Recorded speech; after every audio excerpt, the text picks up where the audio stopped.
Indian premier ലീഗിൽ വീണ്ടും വിവാദത്തിന് തിരികൊളുത്തി ഫാഫ് ഡു പ്ലസീസ്. ഗുജറാത്ത് ടൈറ്റൻസിനെതിരായ മത്സരത്തിൽ കോയിനിലേക്ക് സൂം ചെയ്യുന്നത് തടഞ്ഞതാണ് വിവാദമായിരിക്കുന്നത്. ടോസിന് ശേഷം കോയിനിലേക്ക് സൂം ചെയ്യാൻ IPL സംപ്രേഷകർ ശ്രമിച്ചപ്പോൾ ഫാഫ് ഡു പ്ലസി ഇടപെട്ടു. കോയിൻ കയ്യിലെടുക്കുകയും ക്യാമറയ്ക്ക് നേരെ അദ്ദേഹം കാണിക്കുകയും ചെയ്തു.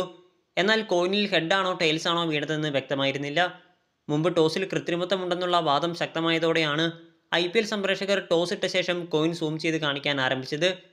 ടോസിലെ കൃത്രിമത്വ വാദങ്ങൾക്ക് ആദ്യം തുടക്കമിട്ടതും ഫാഫ് ഡു പ്ലസീസ് തന്നെയാണ്. Mumbai Indians Royal Challengers Bengaluru മത്സരത്തിലാണ് അദ്ദേഹം ഈ വാദം ആദ്യമായി ഉന്നയിച്ചത്.